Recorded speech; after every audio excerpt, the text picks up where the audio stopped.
ఆ రెండు పార్టీలు వాళ్ళ ధీమాలో వాళ్ళు ఉన్నాయి. మీరు కూడా మేమే ప్రత్యామ్నాయ పార్టీ, ప్రజలంతా కూడా బీజేపీ వైపే చూస్తున్నారు, ఈ రెండు పార్టీలతో విసిగిపోయారు అనేటువంటి నమ్మకంతో మీరు కనిపిస్తా ఉన్నారు. ఏంటి మీ ధీమా?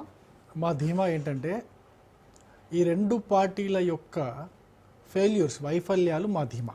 మొట్టమొదటిది వాళ్ళ వైఫల్యాలు ఒకటి, వాళ్ళ యొక్క మోసాలు, అంతకుముందు బీఆర్ఎస్ హయాంలో జరిగిన మోసాలు, ఇప్పుడు కాంగ్రెస్ హయాంలో జరుగుతున్నటువంటి మోసాలు. అది మూడోది, ఈ రెండు పార్టీలు అధికారం కోసము తాపత్రయపడుతూ ఇద్దరు కూడా కుమ్మక్కయ్యి ప్రజల దృష్టిని ఏ విధంగా మరలుస్తున్నారో ఆ విధానము.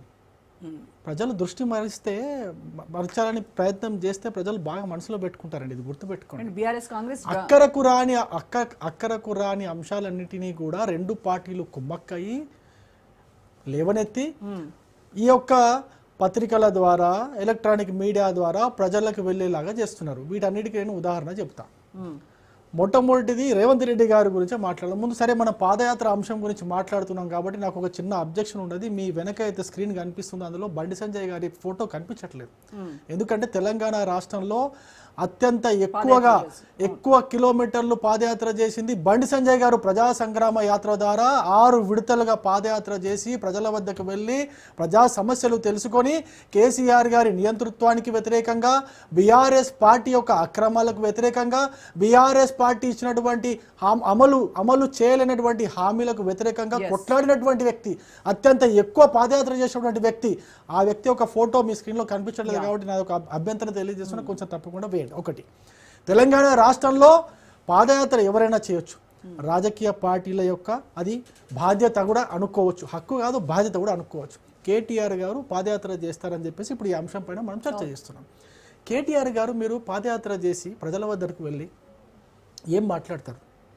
జస్ట్ 2 సంవత్సరాలు కూడా కాలేదే. మీ హయాంలో జరిగినటువంటి గాయాలన్నిటికీ ఇంకా మలాం పూసుకుంటూనే ఉన్నామా? ఇంకా తగ్గలేదు కదా. అప్పుడే మీరు పోయి ఏం చేస్తారు? ఆ గాయాలపైన కారం జల్లి మళ్ళీ ఆ గాయాల్ని మళ్ళీ గుర్తు చేస్తారా?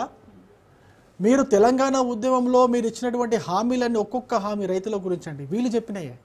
తెలంగాణ ఉద్యమ సమయంలో వీళ్ళు చెప్పినాయి, కేసీఆర్ గారు చెప్పినాయి.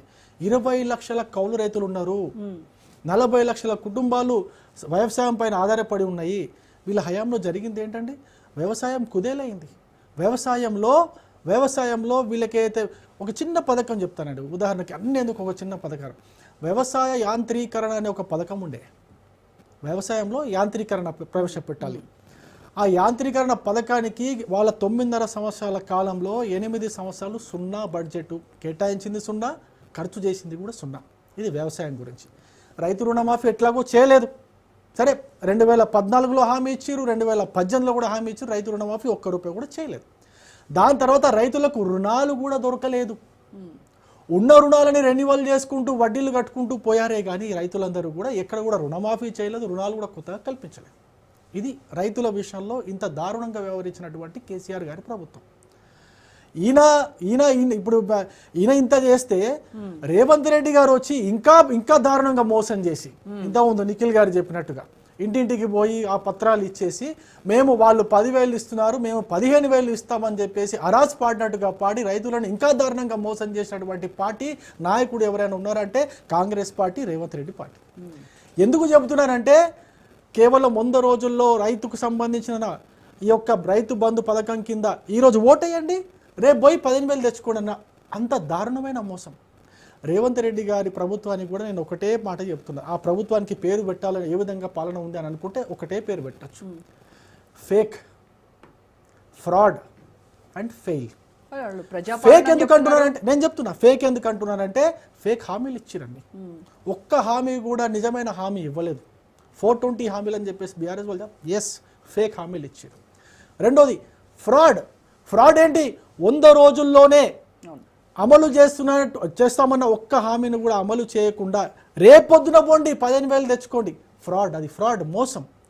దాని తర్వాత పోనీ సరే రకరకాల సమస్యలు ఉన్నాయి, ఆర్థిక సమస్యలు ఉన్నాయి, అంతకుముందు కేసీఆర్ గారు చేసి పెట్టిపోయిన అప్పులు కావచ్చు, వేరే సమస్యలు కావచ్చు, పోనీ కొంచెం టైం తీసుకోనన్నా అమలు చేస్తారేమో అని అనుకుంటే శ్వేతపత్రం విడుదల చేశారు. సంవత్సరం అయిపోయింది, 100 రోజులు హామీ పక్కన పెట్టేసేయండి. సంవత్సరం అయిపోయింది, 2 సంవత్సరాలు అయిపోయింది. ఇప్పటి వరకు కూడా వాళ్ళు ఇచ్చినటువంటి హామీల్లో ఒక్క హామీ కూడా అమలు చేయకుండా ఫెయిల్ అయినటువంటి గవర్నమెంట్ ఏదైనా ఉంది దేశం మొత్తం మీద అంటే కాంగ్రెస్ ప్రభుత్వము తెలంగాణలో రేవంత్ రెడ్డి గారి ఆధ్వర్యంలో నడుస్తున్నది. ఇందులో ఎక్కడైనా ఎవరికైనా మన డౌట్ ఉంటే నాతో మాట్లాడు. ఈయన చెప్పిన తర్వాత ఈయన ఏం చెప్తున్నాడు, నాకు నవ్వు వస్తుంది. మానవతారాయ్ గారు చెప్తుంది ఏంటంటే ముద్దకి తలుచుకుంటున్నారు తెలంగాణ ప్రజలు అంటున్నారు. ముద్దకు తలుచుకోవట్లేదు, తిట్టుకుంటున్నారు, బూతులు తిట్టుకుంటున్నారు. ఎందుకు తిట్టుకుంటున్నారో మీరు నిన్నగాక మొన్న పెట్టినటువంటి 22A 4 లక్షల ఎకరాల భూమి హైదరాబాద్తో సహా 22Aలో పెట్టిరండి. 22Aలో పెట్టిరు. వాళ్ళు కనీసం ఎవరికైనా అవసరం ఉంది, పెళ్లికో దేనికో సావుకో డబ్బులు అవసరం వచ్చి ఏదైనా స్థలమో పొలమో అమ్ముకుందామంటే అమ్ముకోలేనటువంటి పరిస్థితి. మీరు ఏం చెప్పారు సార్, ధరణిని తీసేసి దాంట్లో మొత్తం సంస్కరణలు తీసుకొచ్చి అందరికీ అనువుగా చేస్తామని చెప్పారు. ఎటుపోయింది సార్ మీ హామీ, ఏమైంది సార్? అరే ఇప్పుడు ప్రభుత్వ ఉద్యోగులండి, వాళ్ళ విరమణ పొందిన తర్వాత వాళ్ళ డబ్బులు ఇవ్వడానికి కూడా సతాయిస్తే ఎట్లా? రైతులకు ఎట్లాగో మీరు ఏం చేయట్లేదు, సామాన్య ప్రజలకు కూడా ఏం చేయట్లేదు, కనీసం గవర్నమెంట్కి సర్వీస్ చేసిన ఎంప్లాయీస్ కూడా మీరు డబ్బులు కరెక్ట్గా ఇవ్వలేకపోతున్నారు కదా. అందుకే నేను ఫెయిల్ ప్రభుత్వం అంటున్నా. మీరేమంటున్నారు, ముద్దకి తలుచుకుంటున్నారు కాదు తిట్టుకుంటున్నారు. కొంచెం అర్థం చేసుకోండి. మీ హయాంలో కాంగ్రెస్ పార్టీ రేవంత్ రెడ్డి గారు అధికారంలోకి వచ్చిన తర్వాత మార్పు ఏదైనా జరిగిందా అంటే ఆ మార్పు కేవలం ఆర్టీసీ బస్సుల్లో మగవాళ్ళను కూడా గౌరవించండి, వాళ్ళకు కేటాయించిన సీట్లలో వాళ్ళని కూర్చోబెట్టండి. ఈ మార్పు తప్ప ఏమైనా జరిగిందో చూపించండి. తెలంగాణ ప్రజలు అడగండి. మీరు ఇందాక అన్నారు కదా వాళ్ళ వైఫల్యాలే మాకు సోపానాలు అన్నారు. నేను అక్కడికి వస్తున్నా. మీరు చేసేది ఏం లేదా, మీరు మరి ప్రజలకు మీరు ఏం చెప్పి నేను ఒక విషయం చెప్తాను. భారతీయ జనతా పార్టీ నాయకులు మీరు ఎవరైనా తీసుకోండి మేడం, ఎప్పుడు కూడా దృష్టి మరల్చే మాటలు మాట్లాడరు. మా యొక్క వైఫల్యాలను కప్పిపుచ్చుకునే మాటలు మాట్లాడరు. రేవంత్ రెడ్డి గారికి బాగా అలవాటు. ఆయన చేయలేక ఆయన వైఫల్యాల్ని కప్పిపుచ్చుకోవడానికి కిషన్ రెడ్డి గారి పైన లేదా మా బీజేపీ మంత్రులపైన వేయడానికి, వాళ్ళపైన పొరపాటును వాళ్ళపైన తోసేయడానికి అంటే బురద జల్లే ప్రయత్నం చేస్తున్నారు. దాని ద్వారా ఏమవుతుంది, మీరే అనేక సార్లు కంట్రోల్ తప్పి ఆ నాలుకకి కంట్రోల్ లేక తెలంగాణ ముఖ్యమంత్రిగా నేను ఢిల్లీకి పోతే దొంగను చూసినట్టు చూస్తున్నారు, కాళ్ళకు చెప్పులు ఎత్తుకపోయేలాగా చూస్తున్నారు అని చెప్పేసి మీరే తెలంగాణ రాష్ట్రం యొక్క రెప్యుటేషన్ మీరే ఖరాబ్ చేసి మీరే దాన్ని అంత మొత్తం నాశనం చేసేసి అదే సివిల్ స్కోర్ మైనస్ అయింది అంటారు కదా, అట్లా మైనస్ చేసేసి కిషన్ రెడ్డి గారి పైన లేకపోతే బీజేపీ పైన తోసేస్తే ఏమవుతుందండి?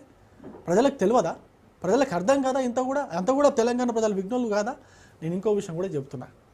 మీ హయాంలో రేవంత్ రెడ్డి గారు ఇంతవరకు విద్యాశాఖ మంత్రిగా ఉన్నారండి. ఇప్పుడు సీజన్ స్టార్ట్ అయింది, ఇంజనీరింగ్ 3వ కౌన్సిలింగ్ కూడా అయిపోయింది. ఇంజనీరింగ్ సీట్లు వచ్చిన వాళ్ళందరూ కూడా ఫీజులు కట్టాలా, ₹1,00,000 1,00,000 అటు ఇటుగా 10,000 అటు ఇటుగా కట్టాలా. ఒక్కరికి కూడా ఫీజు రియంబర్స్మెంట్ వస్తుందో లేదో తెలియదు. ఇప్పుడు నేను ఎగ్జాంపుల్, నేను ఒక పేద రైతు కుటుంబం నుంచి వచ్చిన, నేను ఏదైనా కాలేజీలో నాకు 3వ కౌన్సిలింగ్లో 2వ కౌన్సిలింగ్లో నాకు సీట్ వచ్చింది. ఇంతకు ముందు వరకు ఏమవుతుండేనంటే ఆ ఫీజు రియంబర్స్మెంట్ పోను 30,000 20,000 రూపాయలు కట్టి రిపోర్ట్ చేస్తే సీట్ ఫిక్స్ అయ్యేది. ఇప్పుడు ఏం చేయాలి, మొత్తం ఫీజు కట్టాలి, ₹1,00,000 మొత్తం కట్టాల్సిందే. కడితేనే ఆ సీటు రిజర్వ్ అవుతుంది. కౌన్సిలింగ్లో కన్వీనర్ కోటా కింద వచ్చిన సీటు రిజర్వ్ అవుతుంది, లేకపోతే సీటు రిజర్వ్ కాదు, నేను చదువుకు దూరం అవుతా. నా దగ్గర ₹1,00,000 లేవండి, ఫర్ ఎగ్జాంపుల్ చెప్తున్నా, నా దగ్గర ₹1,00,000 లేవు కట్టడానికి, నా దగ్గర డబ్బులు లేవు. ఇప్పుడు నా పరిస్థితి ఏంటండి? నేను చదువుకు దూరమైనట్టు కాదా?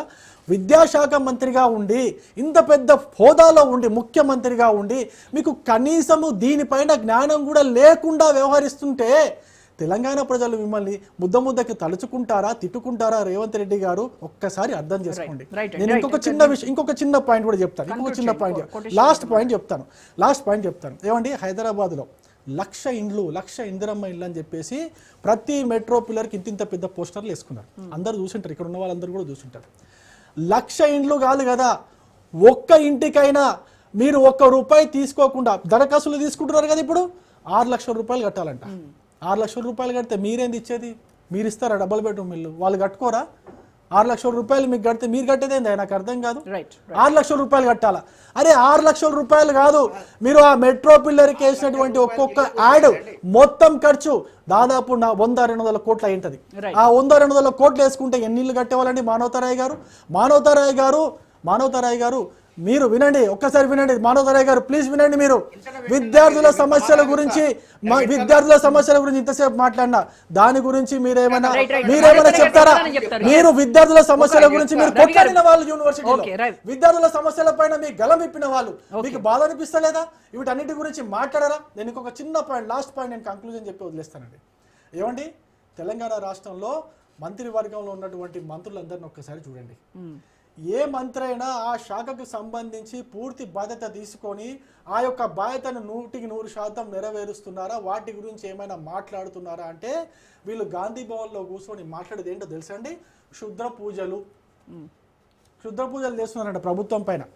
దేవాలయాల్లో అంటే హిందూ దేవాలయాల పైన మళ్ళీ వీళ్ళు విషయం వెళ్ళగక్కుతున్నారు. అవసరమా అండి? నేనేమంటా, ప్రభుత్వంలో ఉన్నారు, మీ పైన